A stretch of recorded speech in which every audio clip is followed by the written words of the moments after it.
사도행전 2장 4절.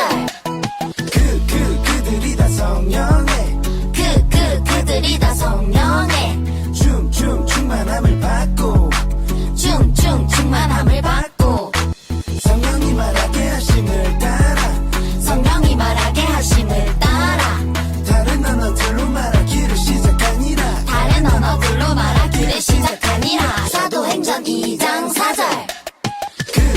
그들이 다 성령의 충만함을 받고 그들이 다 성령의 충만함을 받고 성령이 말하게 하심을 따라 다른 언어들로 말하기를 시작하니라 성령이 말하게 하심을 따라 다른 언어들로 말하기를 시작하니라.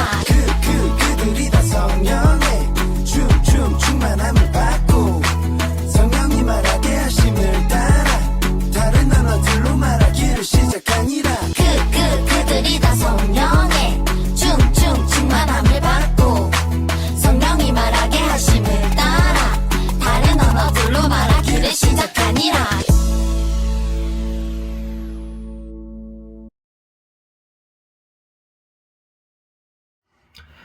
네, 고누리 친구들 안녕하세요. 우리가 꼭 해야 하지만 하지 않는 것들은 어떤 것이 있을까요? 여러분이 생각한 것 말고도 학생으로서 열심히 공부해야 하지만 여러 가지 이유로 공부하지 않는다거나 건강을 위해서 운동을 꼭 해야 되지만 운동을 하지 않는다는 일들도 있겠죠. 특별히 우리는 예수님을 믿는 그리스도인이죠. 그리스도인으로서 우리가 해야 하는데 하지 않는 것들은 어떤 것이 있을까요? 주일에는 교회에 가야 하는 것을 알고 있지만 학원을 가거나 친구들과 놀러 가야 한다는 이유로 주일 성수를 하지 않거나 하나님이 주신 것을 감사하며 헌금을 드려야 하지만 아까운 마음에 헌금을 하지 않을 수도 있겠죠. 이런 모습들 모두 예수님께서 우리에게 명령하신 것을 지키지 않는 행동이에요. 오늘 본문에는 예수님의 명령에 따라 그리스도인으로서 해야 하는 것을 분명히 알고 그것을 행동으로 옮긴 사람들이 등장하고 있어요. 그런데 그 행동이 그 사람의 능력이나 힘으로 된 것은 아니라고 해요. 그럼 누구의 능력으로 그렇게 할 수 있을까요? 그 모습을 함께 살펴보도록 해요. 예수님께서는 부활하신 후 하늘로 승천하시면서 예수님을 믿는 사람들에게 성령님이 임하게 될 것이라고 약속하셨어요. 그리고 그들에게 예수님의 십자가의 사랑과 복음을 전하는 증인이 되라고 말씀하셨어요. 유대인들의 중요한 절기인 오순절날이 되어 세계 여러 곳에서 수많은 사람들이 예루살렘에 모여들었어요. 당시의 유대인들은 이스라엘 땅에만 살고 있지 않았고 전 세계에 흩어져 살고 있었기 때문에 같은 유대인이어도 각자 사용하는 언어가 달랐어요. 이렇게 각국에 흩어져 살던 유대인들이 오순절 절기를 지키기 위해 예루살렘에 모여들었던 거예요. 사도들은 예수님의 명령을 기억하며 한 곳에 모여 열심히 기도하고 있었어요. 그런데 그때 놀라운 일이 일어났어요.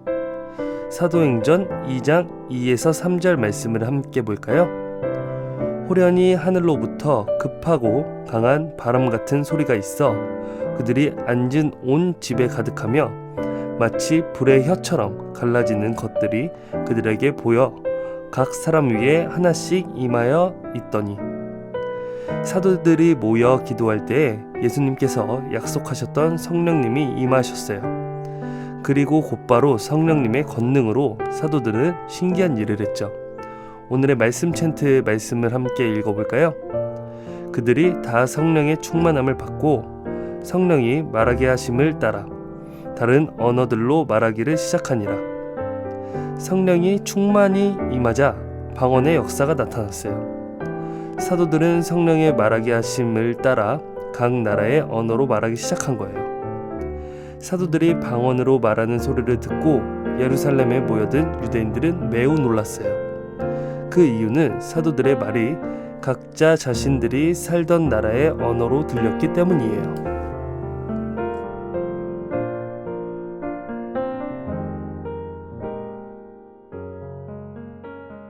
이때 사도들이 말한 방언의 내용은 무엇이었을까요? 그들은 각 나라의 언어로 하나님의 큰 일을 했어요. 하나님의 큰 일은 복음을 말해요. 이처럼 성령님의 임재를 경험한 사람들이 방언을 하게 된 것은 오순절을 지키기 위해 예루살렘에 모여 있었던 여러 나라에서 온 사람들에게 복음을 전하시려 하나님의 일을 한 거예요. 온 세상에 복음이 전파되기를 바라시는 하나님의 마음을 알 수 있었죠.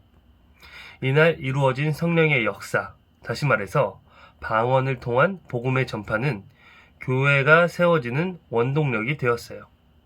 예수 그리스도가 이 땅에 오심이 하나님 나라의 시작을 의미하듯이 오순절에 있었던 성령님의 강림은 교회의 공식적인 시작을 의미해요.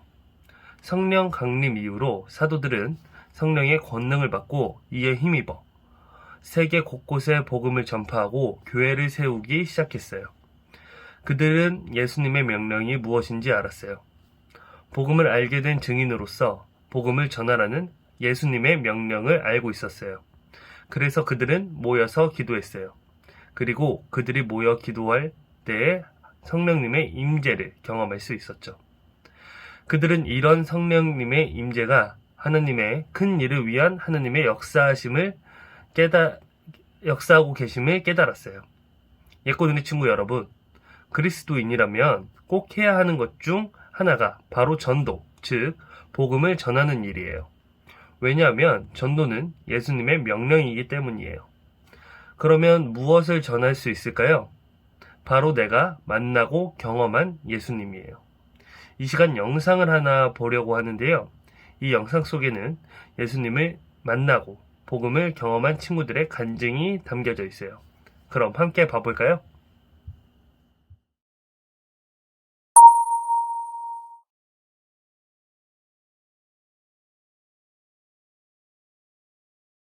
예수님이 저를 위해서 이 땅에 오셨는데 나는 거짓말을 하고 친구들 때린 거예요. 예수님이 아프신지 그 일을 생각하고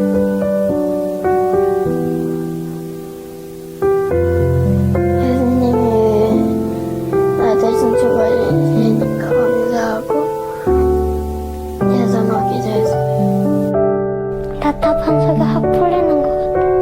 동생한테 자꾸 나쁜 말 했다고 걔들이요.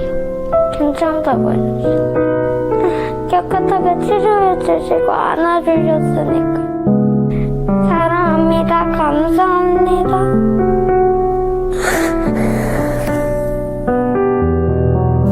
예수님이 십자가에 돌아가실 때 내가 안 그랬다 한마디도 안 하고 그냥 사랑하셔서 참은 게 진짜 감사해요.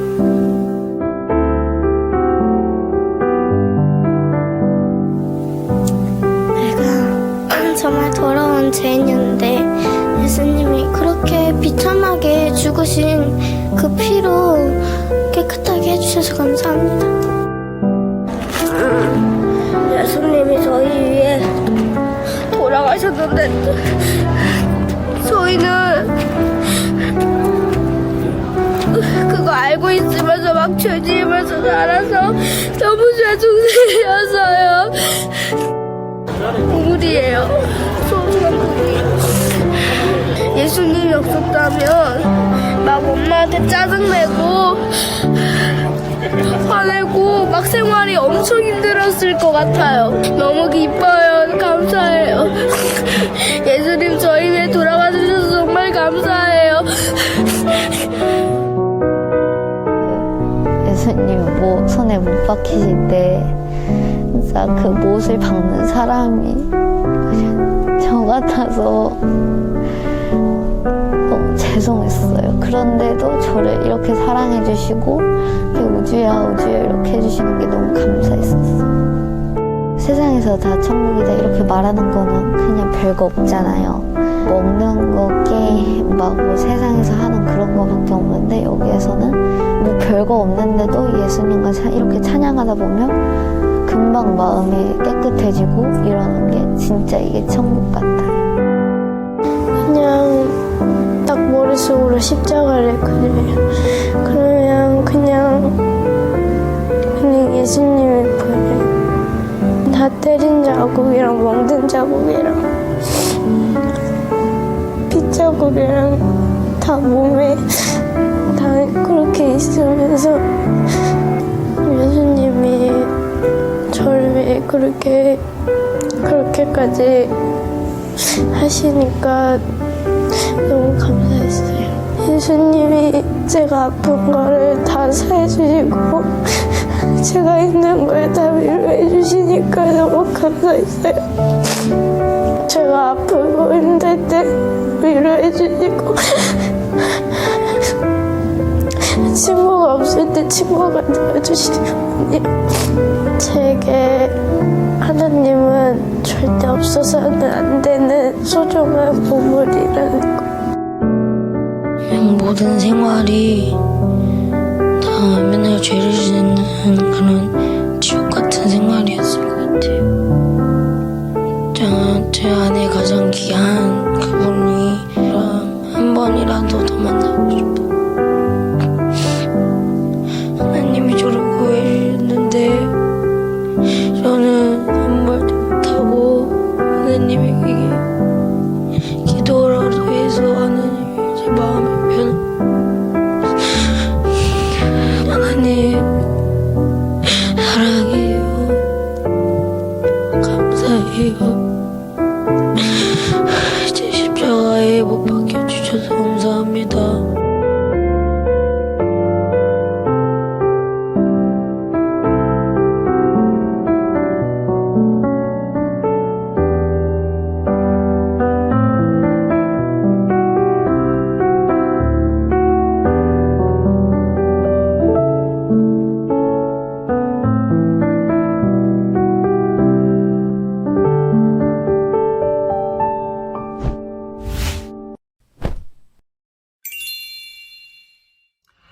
영상 속의 친구들은 기도를 통해서 예수님을 만나고 성령님의 임재를 경험했고 그렇게 경험한 복음으로 삶이 너무나도 행복해졌다고 고백하고 있어요. 그리고 이제 성령님께서 주신 능력으로 복음을 전하기로 결심했어요. 그런데 이렇게 복음을 전하겠다고 결심했지만 복음을 전하는 것은 사람의 지혜와 능력으로 할 수 있는 것이 아님을 알아야 돼요. 우리의 힘과 능력으로는 복음을 전할 수가 없어요. 복음을 전하기 위해서는 반드시 성령님의 도우심이 필요해요. 그래서 우리는 기도해야 하는 거예요. 성령님의 도우심을 구하며 기도해야 되는 거죠. 오순절에 함께 모여 기도할 때 성령님의 임재를 경험하고 성령님께서 주시는 능력으로 복음을 담대히 증거하는 증인이 되었던 사도들처럼 친구들도 성령님께 기도함으로 그 성령님께서 주시는 능력을 힘입어 복음을 전하는 증인이 되기를 축복합니다. 사랑하는 예꼬누리 친구 여러분, 이렇게 우리가 성령님의 도우심으로 복음을 전함으로 영상 속의 간증과 같은 믿음의 고백을 하는 친구들이 많아지기를 바랍니다. 오늘 말씀을 기억하면서 우리 이렇게 말해볼까요? 친구야, 성령님의 능력으로 복음을 전하자. 하나, 둘, 셋. 친구야, 성령님의 능력으로 복음을 전하자.